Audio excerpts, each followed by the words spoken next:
Assalamualaikum warahmatullahi wabarakatuh. Innal hamdalillah nahmaduhu wa nasta'inuhu wa nastaghfiruh wa na'udzu billahi min shururi anfusina wa sayyiati a'malina may yahdihillahu fahuwal muhtadi wa may yudlil falan tajida lahu waliyyan mursyida.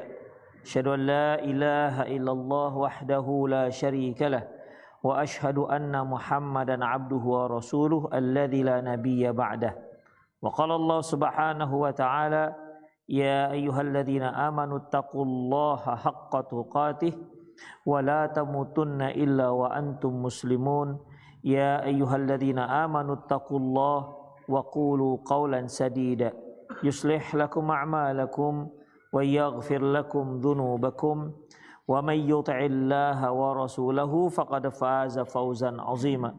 Ya ayyuhan nasu taqu rabbakumul ladzi khalaqakum min nafsin wahidah wa khalaqa minha zawjaha wa batha minhuma rijalan katsiran wa nisaa'a wattaqullaha alladzi tasaaluna bihi wal arham innallaha kana 'alaikum raqiba. Amma ba'du, nastaqal hadithi kitabullah wa khairal hadi hadi Muhammad sallallahu alaihi wasallam wa syarrul umur muhdatsatuha wa kullu muhdatsatin bid'ah wa kullu bid'atin dhalalah wa kullu dhalalatin finnar. Ikhwah azallahu wa iyyakum, kita kemarin sampai pada sabda Nabi sallallahu alaihi wasallam.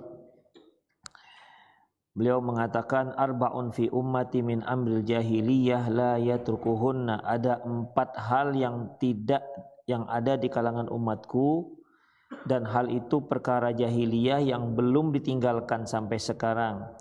Al-fakhru fil ahsab, ya bangga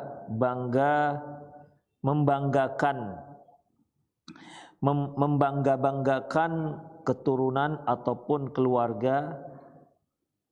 Wa ta'nu fil ansab, mencela nasab. Wastisqa'u bin nujum, dan meminta hujan kepada nujum, yaitu bintang.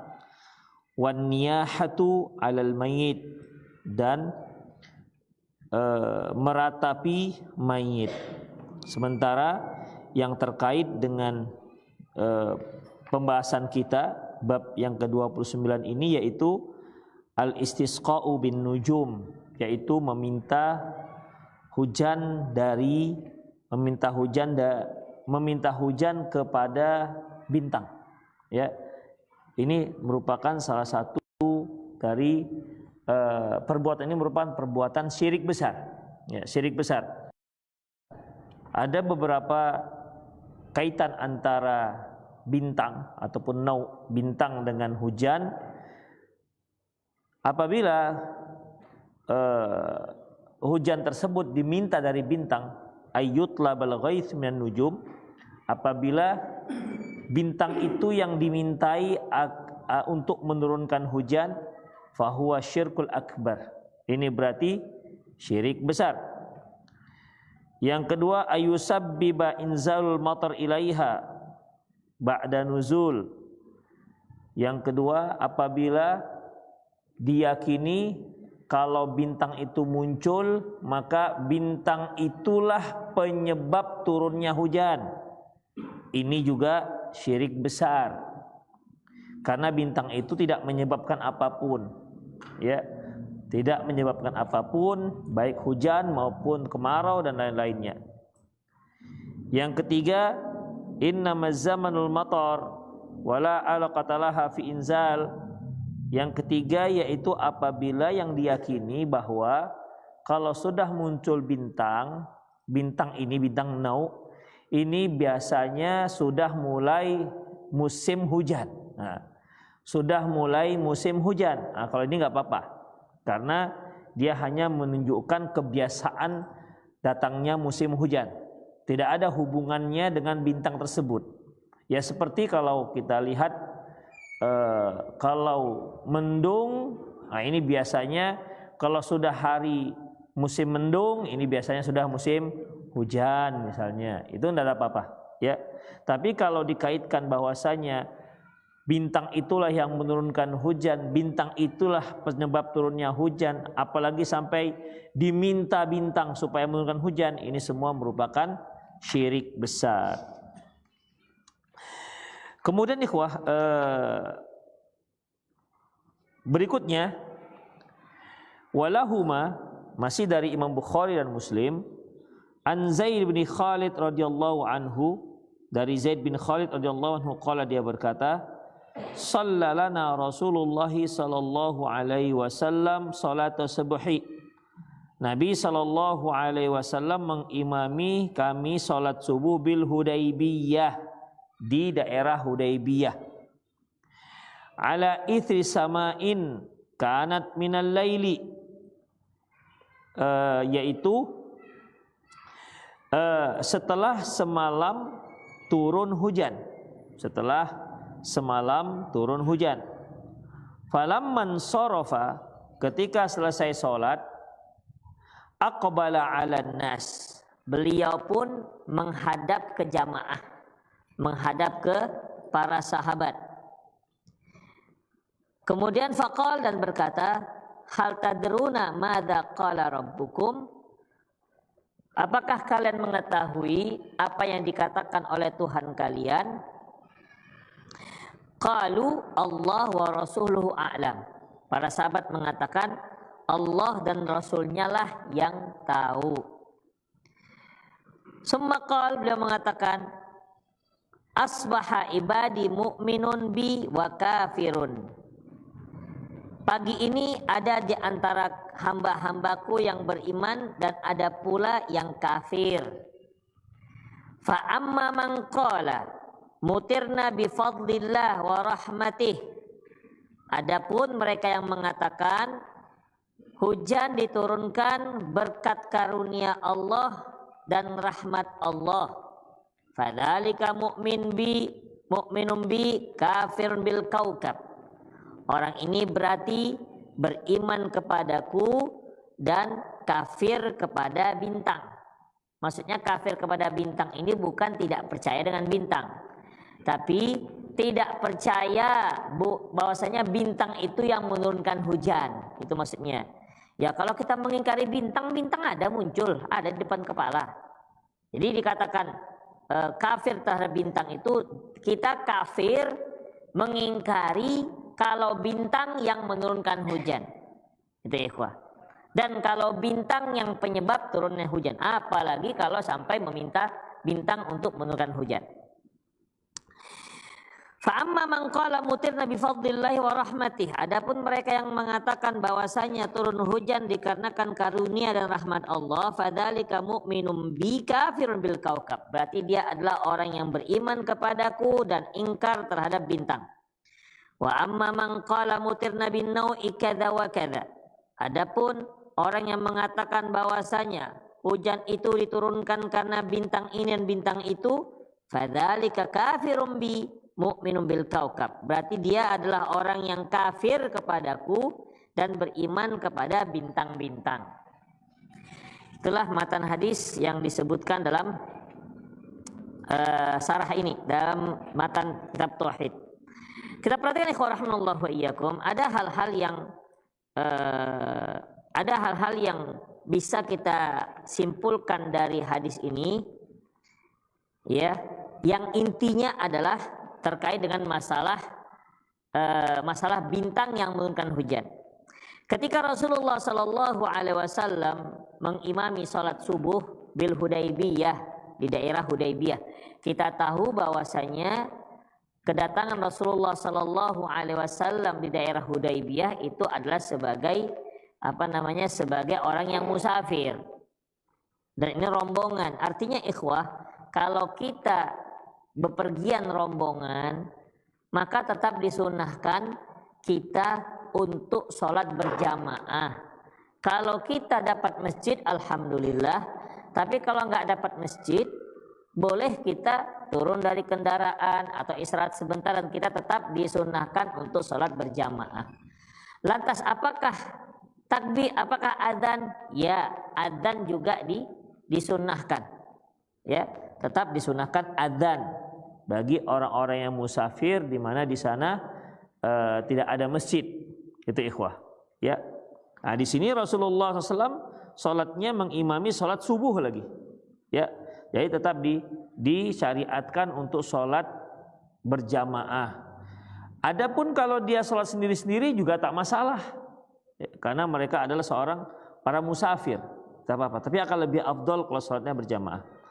Kemudian di sini disebutkan falamman sarafa aqbala alai 'alan nas. Setelah beliau selesai salat, artinya setelah salam, aqbala 'alan nas, beliau pun menghadap ke jamaah, ke makmum. Ini menunjukkan bahwasanya disunahkan para imam itu setelah salat menghadap ke makmum. Demikian ikhwah, disunahkan menghadap ke makmum. Ada beberapa hadis yang terkait dengan masalah ini, seperti hadis yang diriwayatkan oleh Imam Bukhari dari Samurah radhiyallahu anhu qala, dia berkata, kana Nabi sallallahu alaihi wasallam idza shalla salatan aqbala alaina biwajhihi.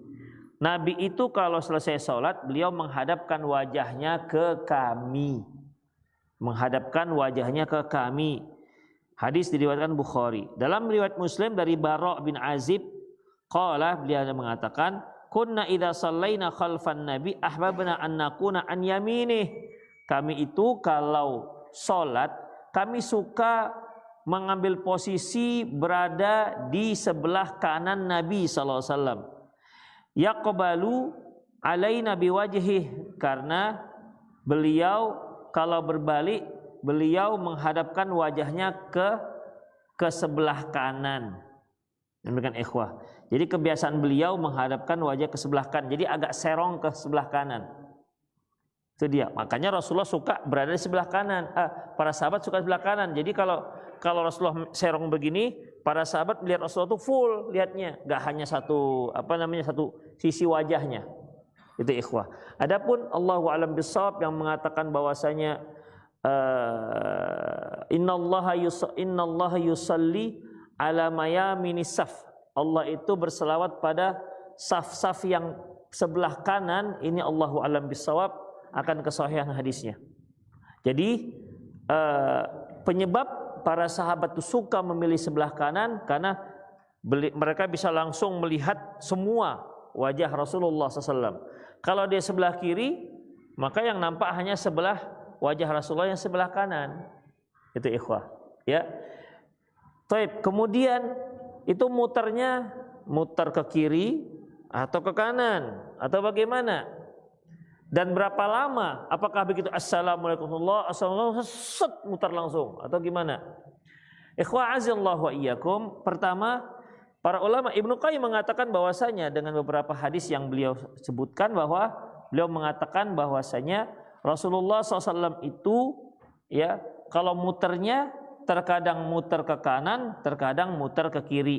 Jadi boleh imam makmum itu setelah sholat dia menghadapkan wajahnya ke makmum itu tuh muternya ke kiri atau muternya ke kanan. Yang enggak ada tuh ke atas. Berarti rolling berarti. Nah, itu yang enggak ada. Dah. Jadi rahimallahu wa iyyakum, tetapi beliau katakan bahwasanya yang terbanyak itu ke kanan. Karena memang Rasulullah sempat pernah mengatakan sebagaimana dalam sebuah hadis, kana Rasulullah sallam yuhibbut tayammun. Rasulullah itu suka mendahulukan yang sebelah kanan. Fitana ulihi, di saat dia memakai sandal. Watarajjulihi, dan di saat beliau bersisir. Watatahurihi, dan di setiap beliau bersuci. Wa fi sya'nihi kullih, dan di semua urusan beliau. Semua urusan beliau itu secara umum lebih suka mendahulukan yang kanan. Adapun yang kiri itu perlu dalil-dalil khusus.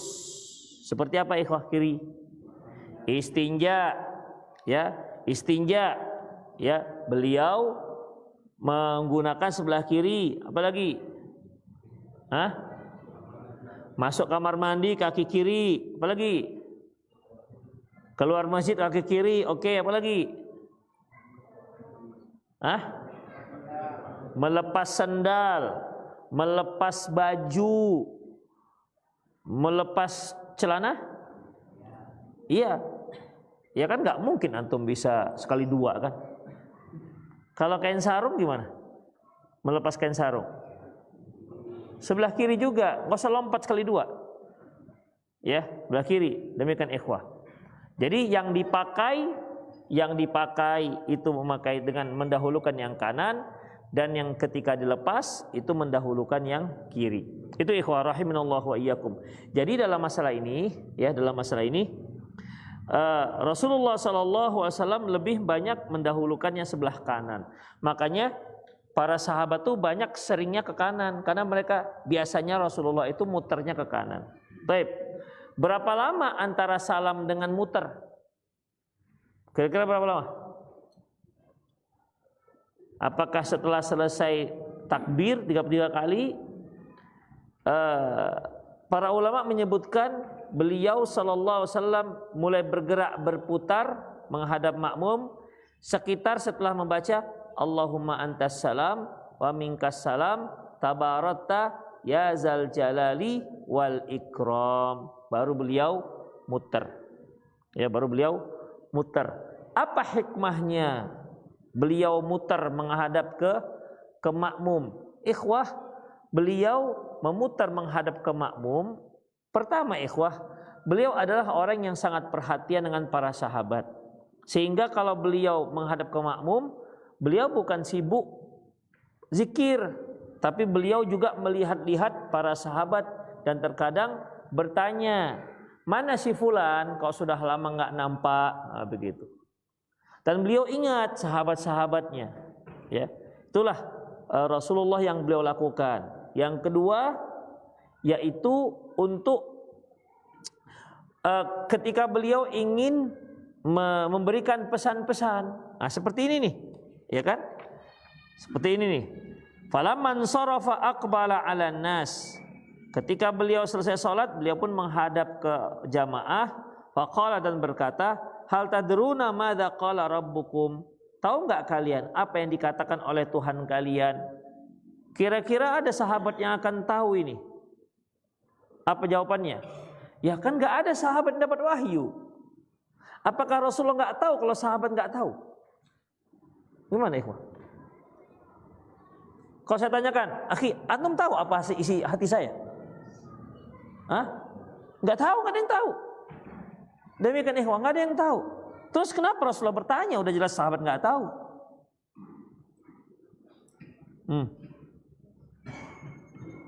Kenapa? Zubair Nasution. Adab maksudnya?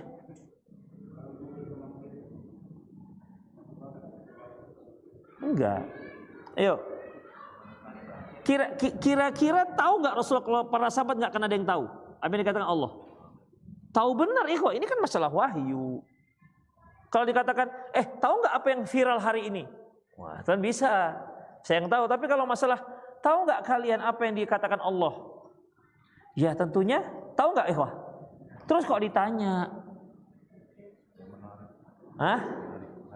Itu dia, itu berpas. Ya, ini salah satu cara ataupun uslub Rasulullah SAW untuk menarik perhatian para thalabul ilmi, para sahabat, karena dia akan memberikan sesuatu, akan menyuguhkan sesuatu yang berfaedah, yang bermanfaat, dan ini butuh fokus perhatian. Dan cara beliau ini bukan hanya satu cara, banyak cara yang beliau lakukan. Demikian, diantaranya dengan cara memanggil fulan, seperti ketika beliau membonceng Mu'ad bin Jabal. Ya Mu'ad, kata Rasulullah. Mu'ad di belakang ini. Labbaika ya Rasulullah wa sa'daik. Ya Mu'ad, sampai 3 kali sudah disaut oleh Mu'ad. Baru setelah 3 kali Rasulullah katakan, hal tadru ma haqqullah 'alal ibad wa haqqul ibadi 'ala Allah. Nah, itu dia. Sudahlah dipanggil 3 kali, ditanya lagi, gitu kan. Semakin penasaran. Jadi ikhwah, menarik perhatian dalam memberikan ilmu itu sangat penting. Ya, sangat penting. Misalnya ikhwah, antum pernah lihat nengok orang apa namanya goreng telur ceplok? Pernah? Nah, apa menariknya? Nggak ada kan? Taruh minyak, ceplok telur yang punya benda, sapi yang punya nama. Telur mata sapi. Telur, udah. Habis itu taruh apa lagi? Garam lah, kalau mau garam. Sudah, apa menariknya? Nggak ada. Masih lebih seru kalau dia kalau telur dadar kan? Masih ada kita motong-motong bawang gitu kan? Enggak. Oh, enggak pernah masak telur juga antum, pas juga. Demikian, masih seru telur dadar, potong-potong bawang, taruh cabai, bisa taruh bumbu. Kemudian dia nanti berserak gitu kan, membalikkannya juga ada seninya. Kalau dibalikkan itu kalau nggak pandai ya nggak terbalik-balik dia. Ceplok kan nggak gitu susah, nggak ada menariknya, nggak ada menariknya. Tapi gimana caranya agar untuk masak telur ceplok itu jadi menarik? Ambil teflon, ngambilnya gini jangan udah ngambilnya kok susah, tapi kan untuk menarik. Gitu ikhwah. Terus ketika ngambil sendok gorengannya jangan ambil gini ting gitu. Orang pun wah keren juga ini, padahal masak telur ceplok. Dia jadi menarik. Begitu ikhwah. Jadi sajiannya itu menarik. Orang tertarik dengan telur ceploknya. Enggak, tapi tertarik dengan caranya. Apakah telur ceploknya itu jadi sesuatu yang enggak menarik? Jadi menarik ikhwah. Itulah dia, ya. Rasulullah sallallahu alaihi wasallam ketika memberikan ilmu kepada para sahabat, ya. Ketika memberikan sahabat, itu selalu dibuat penasaran, dibuat agar para sahabat itu fokus. Jadi enggak bisa kita ngajar kemudian kita bacakan ayat-ayat Allah Subhanahu wa taala kemudian kita enggak peduli dengan suasana orang mendengar, enggak penting. Yang penting ku selesaikan tafsir ini. Enggak bisa begitu. Orang yang sudah tunduk-tunduknya bukan karena iya paten, bukan gitu, karena ngantuk. Demikian, ya. Kita kan ingin menyuguhkan sebuah ilmu. Kalaupun ilmu yang kita berikan itu tipis, sedikit, tapi kita berharap yang sedikit itu nempel gitulah kira-kira. Ya, yang sedikit itu nempel. Begitulah Rasulullah sallallahu alaihi wasallam. Beliau tahu benar bahwa sahabat enggak tahu apa yang dikatakan Allah. Tapi Rasul bertanya, kenapa bertanya? Supaya para sahabat itu mulai fokus. Ini sepertinya Rasulullah mau menyebutkan sesuatu penting ini. Ya, sesuatu yang penting. Demikian ikhwah. Jadi terkadang beliau melakukan dengan cara memanggil, kadang-kadang dengan cara bertanya. Seperti ini nih. Ini bertanya ini. Ya para sahabat nggak akan jawab. Pastilah jawabannya Allah wa rasuluhu a'lam. Demikian ikhwah. Tapi kan setelah itu ada timbul penasaran. Memangnya apakah yang akan dikatakan Allah Subhanahu wa taala? Itulah uslub Rasulullah sallallahu alaihi wasallam. Demikian ikhwah azallahu wa iyyakum. Baik, jadi itu merupakan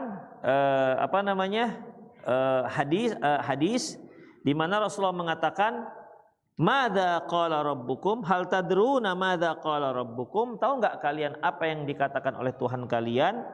Para sahabat menjawab Allah wa rasuluhu a'lam. Ikhwah, para sahabat itu tahu ada saat-saat Rasulullah itu bertanya yang enggak membutuhkan jawaban, ada yang bertanya tapi membutuhkan jawaban. Seperti ini nih. Hal tadruna madza qala rabbukum? Tahu enggak kalian apa yang dikatakan Tuhan kalian? Ini enggak perlu jawaban. Makanya para sahabat mengatakan Allah wa rasuluhu a'lam. Udah. Tapi terkadang beliau bertanya yang butuh jawaban. Jadi para sahabat itu bisa. Dari mana kita tahu ini butuh jawaban atau tak butuh jawaban? Ya, siap. Kira-kira dari mana kita tahu? Ini pertanyaan butuh jawaban, ini pertanyaan nggak butuh jawaban. Ikhwah, dari situasi, cara bertanya. Misalnya, kalau ada orang ngambil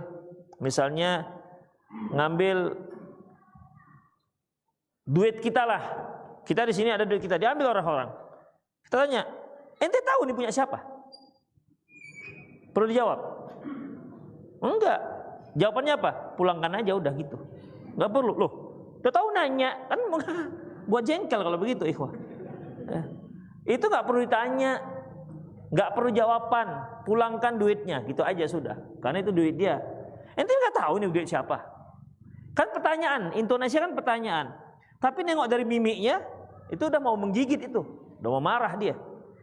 Demikian, dari situasi, dari intonasi, dari konteks pertanyaan itu bisa diketahui. Demikian ikhwah.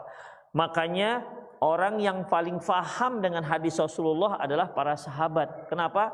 Karena mereka berada di tempat tersebut ketika Rasulullah menceritakan sabda-sabdanya kepada para sahabat.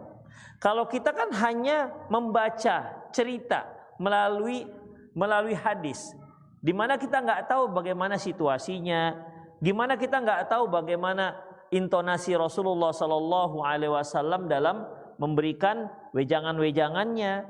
Itu ikhwah rahimallahu wa iyyakum. Ya, jadi seperti misalnya Rasulullah ketika bertanya, sebutkan, tahu nggak kalian sebuah pohon syajarah kal mu'min, sebuah pohon seperti orang mukmin, la taskut waraqatuha, di mana daunnya tak pernah jatuh dan gugur. Rasul bertanya, tahu nggak kalian ada sebuah pohon yang itu seperti orang mukmin. Pohon ini ciri-cirinya, jadi diberikan clue-nya. Pohon itu ada, kalau pohon itu punya daunnya tak pernah gugur. Itu perlu jawaban. Jadi nggak bisa Allah wa Rasulullah alam, nggak bisa. Antum pas dalam ruang-ruang ujian gitu kan, ujian akhir semester, nomor 1 nggak tahu Allahu alam, nomor 2 Allahu alam, nomor 3 Allahu alam. Minimal kan Allahu alam itu nisful ilm, setengah ilmu, dapat limpul. Demikian, ya nggak berlaku di situ karena itu memang pas dalam situasi ujian. Demikian ikhwah, dalam situasi ujian. Nah, di sini Rasulullah Sallallahu Alaihi Wasallam sedang memberikan pertanyaan, tapi pertanyaan itu bukan untuk jawaban, hanya untuk menarik perhatian para sahabat akan ilmu yang akan beliau berikan setelah itu. Ya, akan ilmu yang beliau berikan setelah itu. Qala, beliau mengatakan, asbaha ibadi mu'minum bi wa kafirun. Ya, pada pagi ini ada umatku yang masih mukmin dan ada juga yang sudah kafir. Loh, kenapa pagi ini tiba-tiba Rasulullah mengatakan? Kenapa kok tiba-tiba pagi ini? Pagi-pagi kemarin kok nggak ada cerita.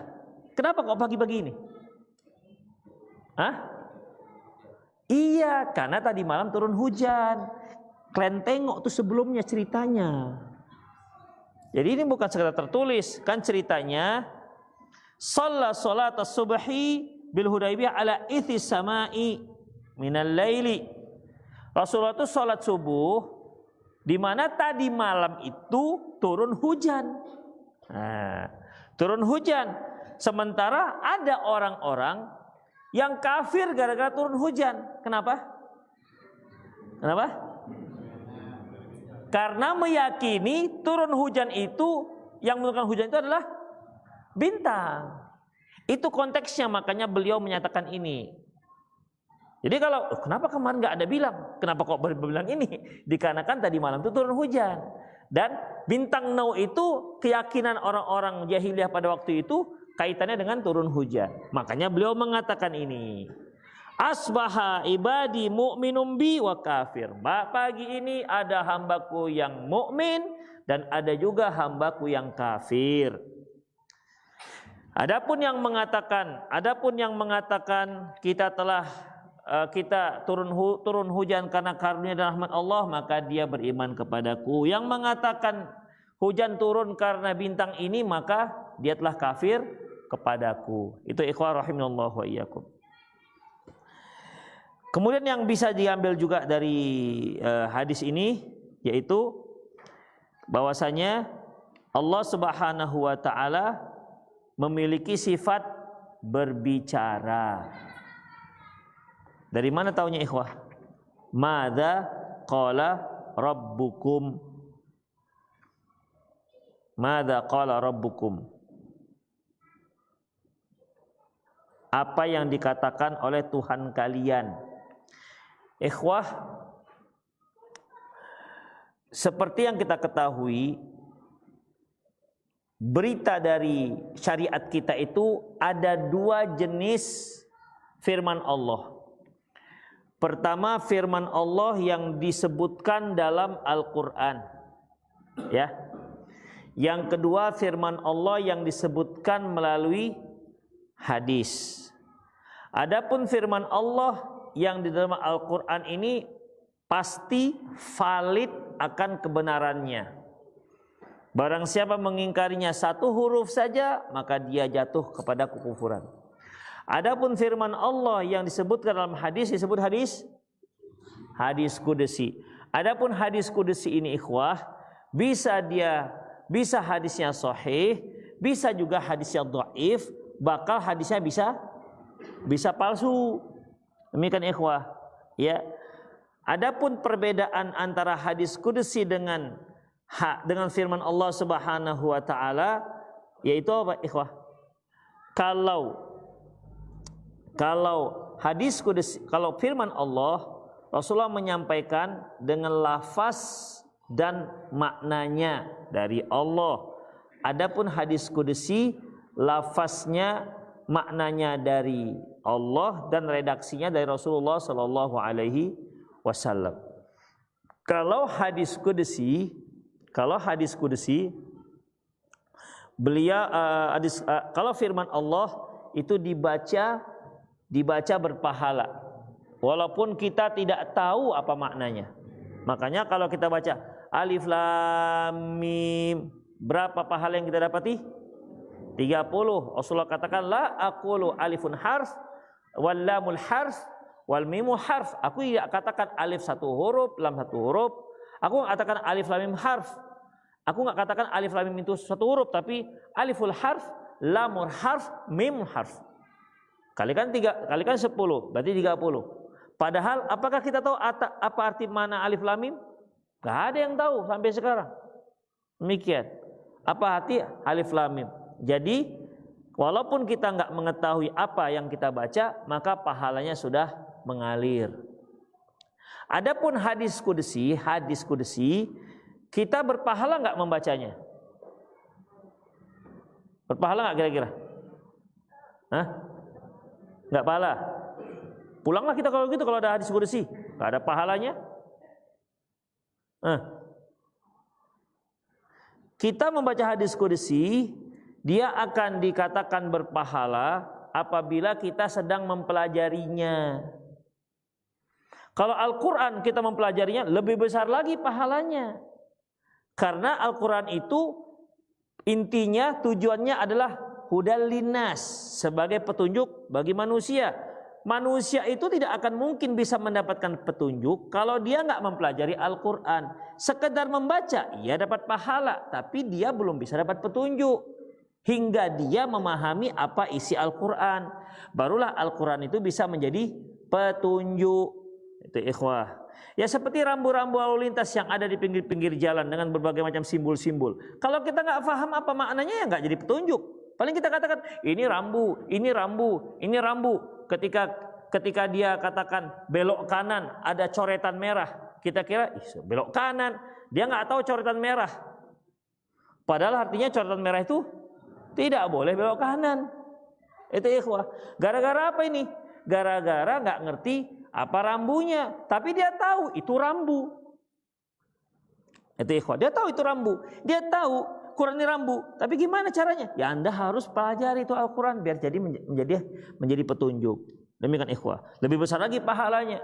Ya, lebih besar lagi pahala. Beda halnya dengan hadis qudsi. Itulah ikhwah rahimanallah wa iyyakum.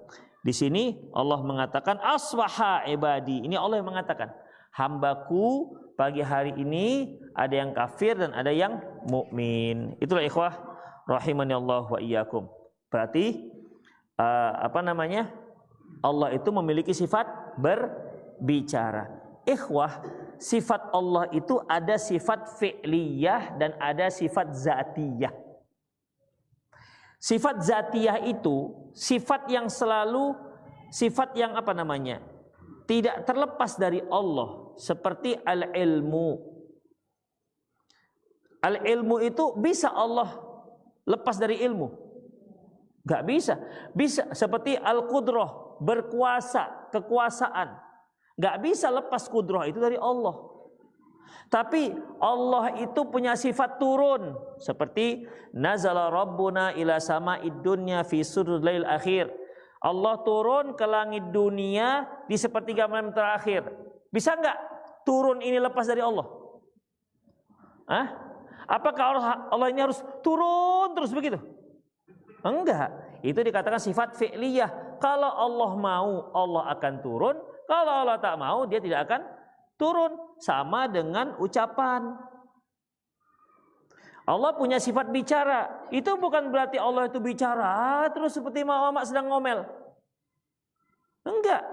Sifat fi'liyah itu kapan Allah mau, Allah akan bicara. Kapan Allah tak mau, Allah tidak akan bicara. Beda halnya dengan sifat zatiyah.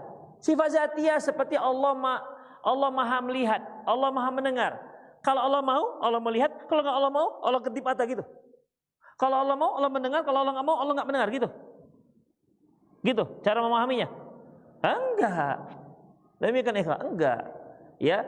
Apalagi contoh sifat zatiyah apalagi? Coba ya di sini Bapak nih biar nggak tidur. Yuk. Sebutkan 10 aja. Dua. Sifat zatiyah. Yuk. Yang di sini sifat fi'liyah ya, 2. Yuk, ini banyak nih, udah main keroyok ini di sini. Yuk. Sifat fi'liyah 2, zatiyah 2. Apa? Iya, Allah agung. Apa bisa Allah? Kadang agung, kalau nggak mau dia nggak agung gitu. Nggak bisa. Apa sifat agung itu apa? Bahasa Arabnya apa? Azim. Oke, apa lagi? Satu lagi. Maha tinggi, al-ali. Betul, itu sifat zatiyah, maha tinggi. Baik, selesai.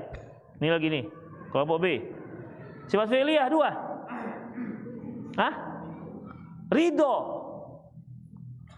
Ridho, betul. Kalau Allah mau, Allah ridho. Kalau Allah mau, Allah tidak ridho. Gitu kan? Apalagi? Menciptakan. Kalau Allah mau, Allah ciptakan. Kalau Allah mau, tidak ciptakan. Masya Allah, udah bisa aja. Pulang aja, suruh pulang. Jadi itu ikhwah, itulah dia. Orang-orang Asy'ari menyatakan mereka nggak terima ini. Karena apa? Karena kalau sifat-sifat seperti itu nanti kadang ada, kadang enggak. Sesuatu yang kadang ada, kadang enggak itu berarti baharu katanya. Ya kan? Berarti itu baharu. Allah punya sifat bicara. Kalau Allah bicara berarti sebelum bicara Allah tidak bicara. Sebelum Allah bicara berarti Allah tidak bicara. Berarti bicara ini sesuatu yang baru karena sebelumnya tidak ada. Gitu ikhwah. Makanya mereka katakan bahwasanya nggak bisa ini dipakai. Itu ikhwah, cara seperti itu. Jadi ini tentu pemahaman yang keliru. Ikhwah rahimanallah wa iyyakum. Seperti kalamullah, Al-Quran kalamullah. Al-Quran kalamullah ghairu makhluk. Al-Quran itu ucapan Allah, tidak makhluk. Al-Quran ciptaan Allah, tidak makhluk. Baik. Saya baca ya. Inna a'tainakal kautsar. Itu ucapan Allah apa ucapan saya?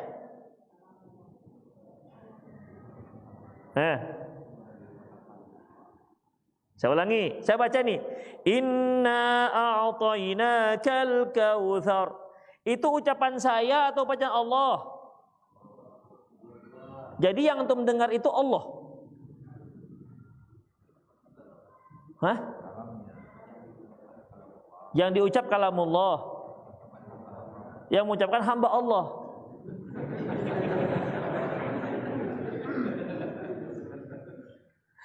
Ikhwah rahimanallahu wa iyyakum. Begini.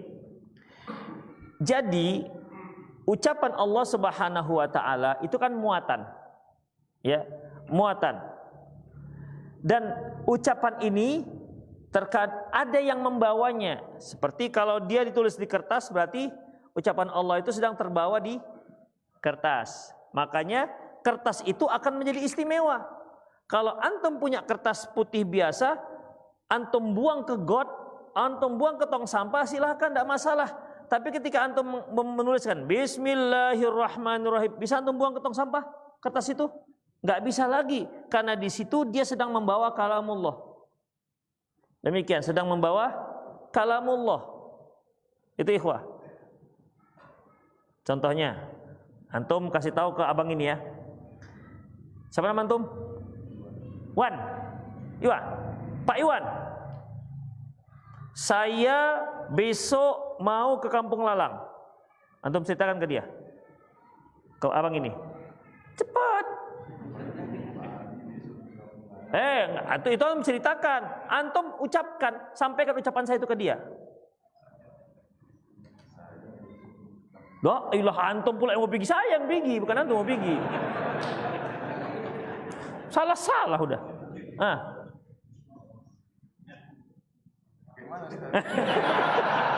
Nggak bisa jadi perawi hadis lah ini udah doib semua nih. Antum sampaikan ucapan saya itu ke dia. Gimana caranya?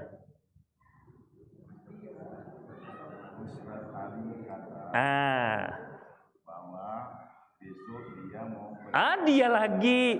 bahwa Ustaz Ali Nggak bisa. Ucapan saya katakan ke dia. Antum menceritakan ucapan saya. Ustaz Ali mengatakan bahwa saya besok mau pergi ke Kampung Lalang. Tuh, itu dia. Itu dia. Baik. Ketika Pak Iwan itu menyebutkan dengan suara serak-serak berat tadi itu, ya. Udah. Itu suara siapa? Suara saya atau suara Pak Iwan? Suara Pak Iwan. Suara Pak Iwan itulah yang sedang membawa ucapan saya. Isinya adalah saya mau pergi Kampung Lalang. Saya pergi Kampung Lalang itu ucapan saya, tapi dibawa oleh suara Pak Iwan yang serak-serak berat tadi itu. Demikian ikhwah, ya, itu dia. Coba antum kabarkan ke ikhwah itu. Berita saya tadi itu, tapi melalui Pak Iwan. Bingung dia, mana meriwayatkan hadis ini? Karena kebiasaan kita kalau menyampaikan berita bertambah dia. Tadi sebenarnya mau bertambah, kalau kita nggak boleh begitu, bertambah jadinya. Coba. Udahlah, kasihan kan?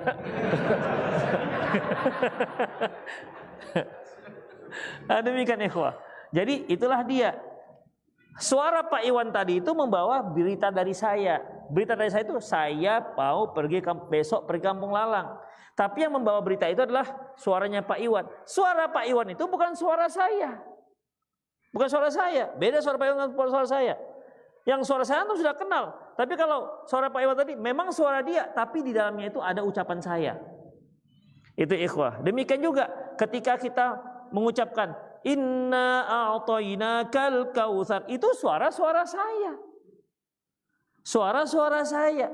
Tapi isinya adalah ucapan Allah Subhanahu wa taala. Makanya di saat itu, di saat saya mengucapkan itu, saya nggak boleh berada di WC. Padahal suaranya makhluk apa enggak? Makhluk, suara saya itu makhluk. Tapi isi daripada yang dibawa oleh suara saya itu adalah ucapan Allah Subhanahu wa taala yang tidak makhluk. Begitu ikhwah. Makanya misalnya kita punya HP.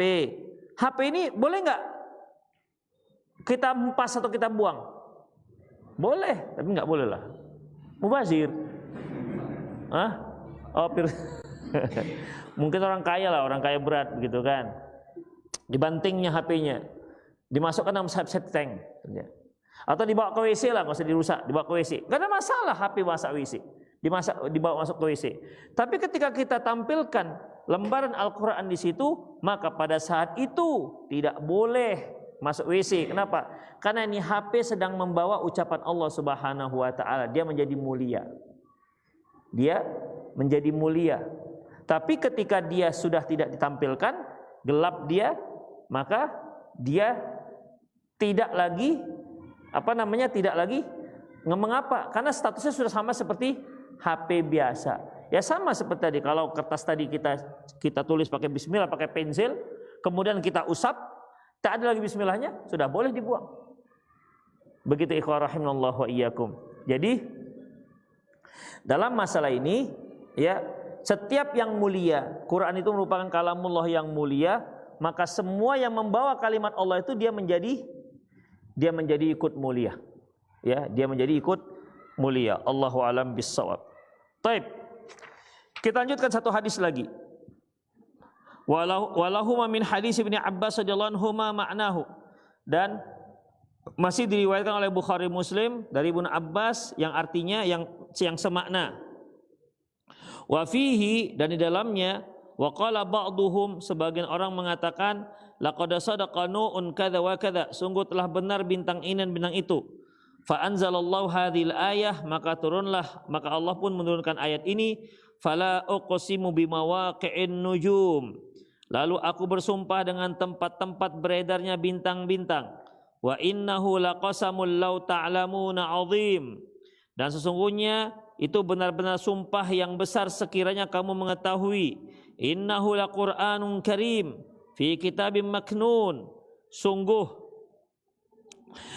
Al-Qur'an yang sangat mulia dalam kitab yang terpelihara. La yamassuhu illal mutahharun, tidak ada yang menyentuhnya selain hamba-hamba Allah yang disucikan. Tanzilum mir rabbil alamin, yang diturunkan dari Tuhan seluruh alam. Afa bihadzal hadisi antum mudhinun, apakah kamu menganggap remeh berita dari Quran ini? Taj'aluna rizqakum annakum tukadzibun, kamu diberi rezeki dan kamu terima dari Allah, justru engkau mendustakannya. Jadi yang terkait dengan ini, taj'aluna rizqakum, Allah yang memberikan rezeki, artinya yang menurunkan hujan itu Allah. Annakum tukadzibun, tapi kalian malah mendustakan Allah. Seharusnya kan tuh membenarkan dan beriman kepada Allah Subhanahu wa taala. Jadi Allah yang memberi rezeki kalian hujan, tapi malah kalian kafir kepada Allah Subhanahu wa taala dengan mengatakan bahwasanya yang menurunkan hujan itu adalah bintang. Itulah ikhwah rahimallahu wa iyyakum. Ada yang mau bertanya, dipersilakan. Untuk sementara yang bertanya melalui 10813 di apa dulu? Mati HP-nya. Ada yang mau bertanya, langsung silakan ikhwah. Ya. Ya.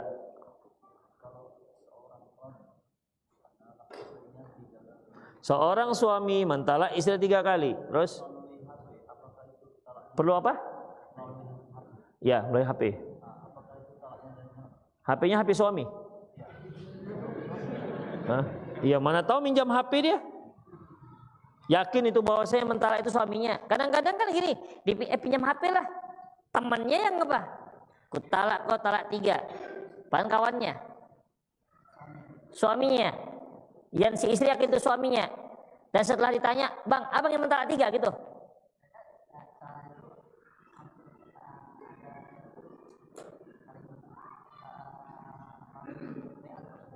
Oh, artinya jawab-jawaban lah begitu. Berarti si istri yakin bahwasanya itu suami juga yakin itu adalah talak dia. Ikhwah rahimallahu wa iyyakum, perhatikan. Ikhwah, tulisan itu merupakan lambang bunyi bahasa. Coba perhatikan. Saya tulis begini nih. Set, set, set. Itu lambang itu kan? Apa bunyinya? A. Itu kan? Saya buat begini. Set, set, set. Apa bunyinya? B. Saya buat begini. Set. Apa bunyinya?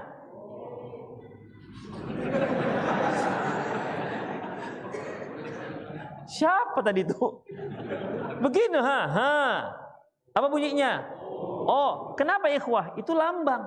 Kalau saya buat begini, ada yang mengatakan, oh, buta huruf berarti dia.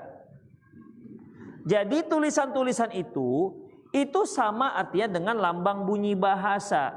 Sama artinya kita sedang berbicara. Demikian ikhwah. Sama kita sedang berbicara. Seperti Al-Quran yang tertulis di mushaf Quran kita itu. Itu kan di situ lambang daripada itu ucapan Allah Subhanahu wa taala yang tertulis. Yang tertulis di sana. Padahal tulisan tintanya siapa? Tulisan kita kan? Tintanya makhluk enggak? Tintanya makhluk. Tapi di dalam itu ada kalimat Allah Subhanahu wa taala bicara ucapan Allah Subhanahu wa taala. Jadi kalau seorang suami menjatuhkan istrinya talak melalui HP, suami mengakui itu adalah WA dia, istri juga tahu itu WA suami, maka jatuhlah talaknya. Jatuhlah talaknya. Walaupun dari HP. Terkecuali yang jadi masalah adalah suami nggak mengakui. Bang, ini ada WA dari abang. Telah mentalak saya. Betul dari abang? Ah enggak kok dek, siapa bilang? Nah, berarti masalahnya itu keraguan. Tapi ketika dikatakan, bang, betul nih abang yang menjatuhkan talak? Betul sekali katanya. Berarti jatuh talak. Itu ikhwah. Ya. Atau dia pakai selembar kertas. Tulisnya, udah istrinya di seberang jalan sana. Tulisnya dibuatnya pesawat-pesawat itu. Tulisnya, Dek, engkau abang talak. Tulisnya dibuatnya pesawat, diginikan ya. Set, terbanglah set kata istrinya. Tulis istrinya, Dek, kamu abang talak. Jatuh nggak talaknya? Jatuh. Walaupun dia sudah terbang begitu, jatuh talaknya. Karena itu merupakan bahasa si suami. Itu maksudnya pertanyaannya. Atau di sebalik itu ada yang lain? Oh, adapun talak 3 dalam satu majelis, seperti si suami karena saking marahnya, Dek, kamu abang talak ya, talak 1, 2, dan 3, misalnya begitu. Ya, itu kan saya 3 tuh, maka yang jatuh 1, bukan 3. Begini ikhwah konsepnya. Boleh nggak kita mentalak seorang wanita yang bukan istri kita? Nggak bisa. Mana bisa? Ketemu istri tangga, kamu saya talak, bisa? Nggak ada hubungan apa-apa kok mentalak. Jadi gimana? Kapan datanya talak? Talak itu sah ketika sudah terjadi suami istri yang sah. Artinya laki-laki perempuan ini kan sesuatu yang terputus. Terjadilah akad pernikahan, bersatulah dia, ya kan? Tapi persatuan dengan akad pernikahan ini tersambunglah dia. Ketika sudah sah tersambungnya, barulah kalau ada talak dia menjadi sah. Kenapa? Talak itu pemutusnya. Talak, saya talak kamu 1 talak, maka terputuslah dia. Udah. Kalau sudah terputus, talak tadi apa? Pemutus kan? Talak itu pemutus. Tapi ketika diputus, bisa diputus lagi? Nggak bisa. Antum sudah kata antum, tolong putuskan tali ini. Udah, dari putuskan tali. Putuskan. Sudah bang, sudah putuskan. Loh, mana lagi? Itu sudah putus, kapan diputuskan lagi? Dah, terputus. Tapi kapan sahnya talak 2? Sambung dulu, sambungnya gimana? Rujuk atau akad nikah yang baru jika iddahnya sudah habis. Baru tersambung lagi, barulah ada talak 2 kalau terjadi talak. Nah, demikian ikhwah. Jadilah talak lagi. Dah, putus lagi. Talak 3 nggak bisa kecuali setelah bersatu lagi. Demikian. Nggak bisa misalnya saking marahnya pagi-pagi habis rapat minum kopi kepahitan, nggak ada gula. Gimana kau ini jadi istri? Masak kopi, buat kopi nggak ada gula, taruh garam. Oh, membunuh kau, misalnya begitu kan. Talak 1, udah pergi deh ke kamar. Buat lagi dah, sekarang talak 2. Ya nggak bisa begitu, ya nggak bisa begitu. Dia rujuk dulu, misalnya begini. ku talak kau, talak satu, ya talak satu. Habis minum kopi dia nyesal, dek rujuk aja kita dek. Oke bang, rujuk kita ya, siap, rujuk. Udah makan nasi, rupanya badatuih nasinya, tahu badatuih? Nggak masak. Ini masak nasi, kopi nggak beres, nasi nggak beres, talak dua, boleh? Boleh? Kenapa? Karena dah rujuk tadi sebelum makan nasi, habis makan minum kopi. Itu dia baru bisa. Nah, jadi rujuk itu bisa langsung ngomong, bisa dengan perbuatan. Misalnya talak, kita rujuk deh, oke. Ada juga dia nggak pakai ngomong. Pas masa iddah itu dia masuk ke selimut istrinya. Assalamualaikum, waalaikumsalam, gitu kan. Nggak ngomong rujuk, udah lakukan aja udah. Rujuk berarti itu ikhwah. Jadi itulah konsep talak dan rujuk. Jadi tidak bisa jatuh talak tiga sekaligus. Talak itu jatuh setelah adanya penyatuan ataupun rujuk. Zaman Rasulullah berlaku 3 talak, 1 jatuh. Demikian juga pada zaman Umar bin Khattab, pada zaman Abu Bakar.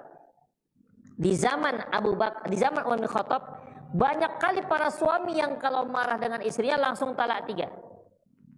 Lantas untuk mengantisipasi agar para suami-suami ini tidak main-main dengan talak 3, beliau katakan putuskan kepkho, keputusan khalifah. Menunjukkan bahwasanya barang siapa yang mentalak istrinya talak 3, maka aku hukumi dia sudah talak 3. Begitu, supaya para suami tidak main-main dengan masalah talak. Demikian. Oke?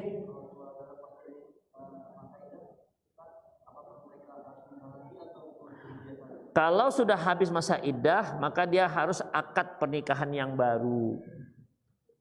Ya, jatuh talak. Maka wal mutallaqat yatarabbasna bi anfusihinna thalathata quru. Wanita-wanita yang ditalak maka dia menjalani masa iddah 3 kali haid. 3 kali haid. Setelah 3 kali haid, 3 haid itu bagaimana? Kalau dia jatuhkan ketika suci, haid, suci, haid, suci, haid, suci, berarti habislah masa iddahnya. Ketika dia masa haid yang ketiga, kemudian dia rujuk, berarti cukup rujuk saja, tidak perlu akad pernikahan yang baru. Udah, dan suami lebih berhak untuk rujuk karena posisinya masih sebagai istri. Wa bu'ulatuhunna ahaqqu biraddihinna in arada islaha. Dan suami mereka lebih berhak untuk mengambil istrinya kembali, rujuk pada istrinya kembali in arada islaha, jika memang dia ingin islah. Jadi dalam masalah ini, di masa iddah istri itu masih istri, suami masih suami. Jadi mereka masih, si istri masih punya hak untuk mendapatkan nafkah sandang, pangan dan papan. Itu ikhwah, masih nafkah. Saya tanya, di saat masa iddah, bolehkah istri berhias? Hah? Tadi enggak boleh, cuma nih. Tidak boleh apa? Boleh atau enggak? Kenapa boleh? Sudah 1 talak. Masih istri. Itu dia, masih istri. Disitulah masa-masa introspeksi. Mungkin selama ini suami itu melihat istrinya mau muntah aja bawaannya, mungkin karena mandi jarang misalnya. Tapi masa iddah kan udah mulai, ketika ditalak mungkin khawatirlah istrinya kan. Kemudian dia mulai mandi, dia mulai berhias, mulai pakai bedak lah dia, mulailah dia pakai lipstick yang warna-warna nude itu kan. Demikian ikhwah, mulailah agak cerah. Suami kan melihat, wah masya Allah sudah berubah istri, kita balik ya dek, siap kan gitu. Itu masa introspeksi namanya, masa untuk mengulas kembali apakah memang perlu diteruskan apa tidak. Tetapi kalau sudah selesai masa iddah, maka dia nggak bisa rujuk gitu aja. Dia harus akad pernikahan yang baru. Ketika dia mau melamar kembali istrinya, mantan istrinya, masuk laki-laki lain, kalah cepat dia, disalib oleh laki-laki lain, gimana? Ditekong gimana? Boleh, silakan, nggak apa-apa. Berarti ketika selesai masa iddah, si istri berarti sudah siap menerima proyek-proyek yang baru. Ya, siapa yang cepat 4 gulipat, siapa yang dapat? Siapa yang cepat dia dapat. Kalau suaminya masih kepingin balik tapi ternyata kurang cepat, masuk laki-laki yang lain, ya sudah, gigit jarilah dia. Itu ikhwah. Makanya ada masa iddah, kasih kesempatan sang istri, suami untuk kembali atau istri untuk memperbaiki. Itu ikhwah. Itulah dia, ya. Oh, belum selesai juga lagi. Antum duduk sini, mereng-mereng sini, duduk di situ. Saya mereng-mereng begini sini. Duduk, pikir.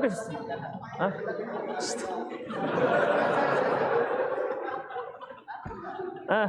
Tadi kalau setelah masa sama saya mereka kan harus nikah lagi nih. Kalau seandainya nggak nikah lagi begitu aja mereka berhubungan, itu berarti zina. Zina lah sudah, kan nggak ada akad. Oh itu aja. Ya udah. Ada lagi silakan. Bis? Ya. Gimana supaya kita terhindar dari penyakit ain? Ain. Terhindar dari penyakit ain. Pertama, ikhwah, kita setiap kali keluar rumah baca doa. Baca doa yang sudah masyhur. Bismillahirrahmanirrahim, tawakkaltu 'alallah, haula wala quwata illa billah. Yang kedua, untuk menghindari sakit ain, jangan terlalu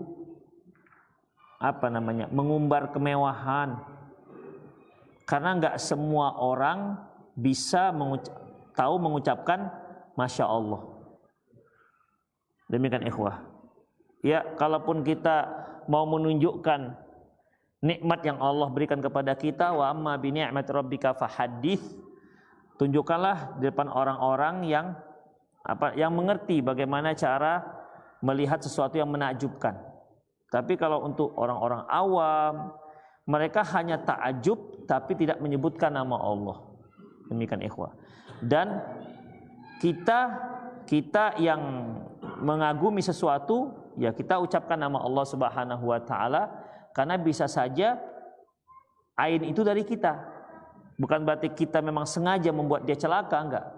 Karena kita yang mengucapkan kagum dengan tanpa mengucapkan Masya Allah, itu akan bisa merusak. Kita sadari atau tidak? Kita sadari. Demikian. Allahu a'lam bishawab. Ada lagi? Ya.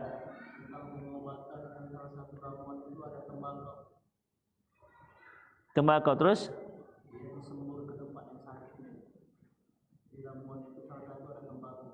Tembakau.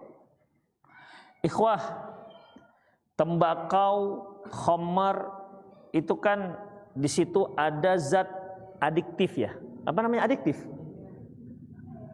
Siapa yang ya? Adiktif apa? Aditif. Enggak pakai K.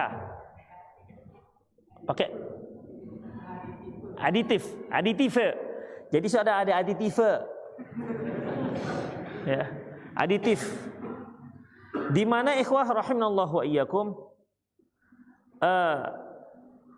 terkadang benda tersebut dia bisa menjadi seperti itu dengan dibakar baru muncul. Kalau seperti itu saja mentah-mentahnya saja tidak muncul. Seperti ganja misalnya. Ganja itu ketika dia dibakar, dia bisa membuat fly at sky. Demikian. Tapi kalau dia masih berupa biji-bijian, ada biji-biji ganja itu di Aceh sana untuk masak kari. Dan katanya gurih, mie Aceh juga katanya gitu. Jadi bumbu masak. Apakah ketika dia jadi bumbu masak dia itu sudah dikatakan sama dengan ganja yang dihisap? Allahu a'lam bishawab ikhwah. Dia berbahaya nggak berbahayanya itu tergantung dengan diapakan dia. Ya, diapakan dia. Taib, apakah demikian juga dengan tembakau? Tembakau kalau dia masih pakai daun aja, itu sudah dikeringkan gitu. Kemudian diapakan? Dikunyah. Macam nenek-nenek yang pakai suntil itu ya? Oh, iya. Tembakau itu kalau di suntil itu gimana ya? Saya ingat kali nenek saya pakai suntil masalahnya. Allahu a'lam bishawab. Ya, yang jelas kalau dia dibakar jadi dihisap di rokok itu akan berbahaya, haram hukumnya, dan para ulama telah mengatakan tidak boleh. Tapi kalau dia dimakan, dikunyah, kemudian dia disemburkan, Allahu a'lam. Nggak arti. Karena ikhwah, terkadang ada benda-benda itu dia obat itu kan tidak harus oral, ditelan di mulut. Ada yang taruh di bawah lidah. Makanya nenek-nenek itu kan kalau suntil taruhnya di mana? Di bawah ini kan, sini, atau di bawah lidah. Jadi dia jadi candu. Allahu a'lam. Ada lagi?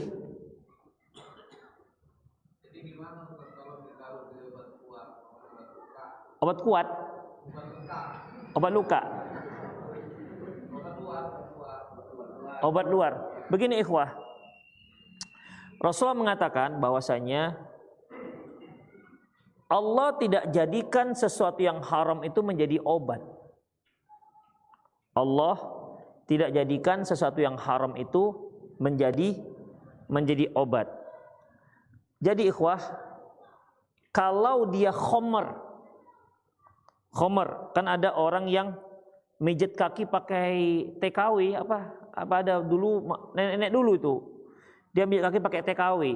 Dia TKW ini bukan tenaga kerja, bukan, nggak tahu siapa singkatannya. Jadi dia itu sebangsa khomer, itu dijadikan sebagai pijatan, mungkin karena ada semriwingnya gitu kan. Karena khomer itu haram, maka nggak boleh walaupun dia menjadi obat luar. Terus gimana dengan alkohol?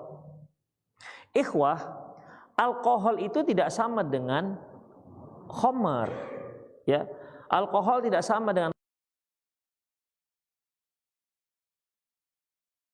khomer. Kenapa demikian? Apakah alkohol itu memabukkan, ikhwah? Minuman memabukkan? Hah? Apakah alkohol minuman memabukkan?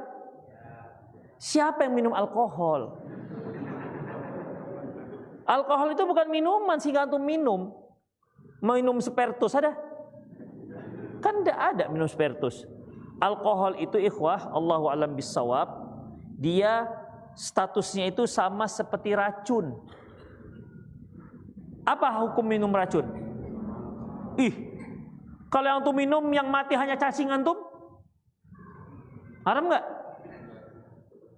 Obat cacing racun nggak? Ikhwah, obat cacing itu yang namanya racun itu namanya antibiotik. Antibiotik. Biotik artinya hidup, anti hidup artinya racun. Tapi itu yang diracun cacingnya aja. Tapi kalau yang diracun adalah induknya, baru haram. Itu dia ikhwah. Seperti kalau kita obat batuk, ada nggak minum antibiotik? Ada, itu racun, namanya racun. Tapi yang diracuni hanya virus-virusnya, demikian. Jadi alkohol itu seperti racun. Ya kalau yang diracunnya itu bakteri-bakteri, yang nggak ada masalah. Tapi kalau yang diracun yang induknya ini manusianya, itu baru nggak boleh. Nah, demikian ikhwah. Makanya alkohol itu digunakan untuk obat luar karena tidak apa-apa. Seperti kan kalau ada orang yang lagi luka tuh, dah. Yang ini juga kalau swab untuk mau suntik kan di swab. Ada kertas swab itu kan. Nah, itu alkohol. Dah disuntik. Demikian. Kenapa boleh? Karena alkohol itu bukan benda yang haram. Kalau alkohol itu benda yang haram, qaliluhu wa kathiru haram. Banyak sedikit hukumnya haram. Berarti antum nggak boleh minum obat yang ada alkoholnya, nggak boleh minum yogurt, nggak boleh makan tape. Itu dia akhirnya. Karena tape ada nggak ininya alkoholnya? Ada ikhwah. Yogurt itu kan apa namanya probiotik ya, probiotik, dan itu ada fermentasinya dan itu ada alkoholnya. Makanya ada yang membagi alkohol itu etanol, metanol. Demikian juga ikhwah. Jadi kalau dia bendanya itu haram, jelas haram. Khamar misalnya, lemak babi misalnya, walaupun dia untuk pengobatan luar, bukan di dalam, kan ada pengobatan luar dan dalam. Untuk misalnya salah satu pengobat untuk supaya misalnya supaya lukanya cepat kering, oleskanlah lemak babi misalnya. Boleh nggak? Nggak boleh, karena itu sudah jelas haram. Khamar jelas haram. Tapi kalau alkohol, dia bukan zatnya haram. Dia sama seperti racun. Misalnya kita misalnya panu. Kenapa orang berpanu, ikhwah? Jamur, ada jamur. Kan mau dibasmi itu jamur. Ya kan? Apakah membasmi jamur dengan makan si orangnya disuruh makan racun tikus? Itu bukan jamurnya yang mati. Orangnya pun mati. Kemudian untuk membunuh si jamur ini gimana? Kan tentu anti jamur. Supaya mati nih jamur. Itu berarti antibiotik dia. Racunnya untuk si jamur. Demikian ikhwah. Jadi gak masalah. Karena dia bukan zat yang haram. Demikian ikhwah. Bisa kira-kira dipahami? Demikian. Allahu a'lam bishawab. Nanti tanggal masalah ini. Apakah tembakau itu zatnya itu yang haram? Atau dia menjadi haram itu setelah dibakar. Seperti ganja tadi itu. Itu dia. Munculnya zat yang merusak itu setelah dibakar atau bagaimana? Itu dia. Allahu a'lam bishawab. Makanya perlu ada penyelidikan, penganalisaan ulang lagi tentang masalah itu. Misalnya nih, antum digigit pacat, cet, ditarik-tarik kan nggak bisa tuh. Ambillah apa? Tembakau kan, taruhkan, lepas dia, mati pun ya kan. Nah, itu gimana jadinya? Haram tembakau, atau gimana gitu kira-kira. Nah, demikian ya. Kalau begini, ada pacat, antum bakar rokok, digitukan di kulitnya, apa hukumnya? Haram, melepuh. Lah iya. Melepuh, haram, menyakiti diri sendiri nggak boleh. Jadi jangan cara itu. Saya pernah di kaki saya sebelah sini ada pacet, lagi semangat bertani waktu itu. Pacet masuk di kaki saya bawa pisau nih, pisau tajam. Geram saya sama pacetnya. Saya cok, bacok, nggak apa-apa, pacetnya kaki saya yang berdarah. Pacetnya nggak apa-apa. Demikian. Ya karena geram kan, jadi begitu jadinya, melukai diri sendiri. Itu ikhwah. Ya Allahu a'lam bishawab. Udah, pulang kita. Ada lagi mau nanya? Bis? Ya, demikianlah ikhwah rahimanallahu wa iyyakum. Semoga bermanfaat. Aqulu qouli hadza wa astaghfirullah li wa lakum wa lisal muslimin innahu wal ghafurur rahim. Subhanakallah wa bihamdik asyhadu an la ilaha illa anta astaghfiruka wa atubu ilaik.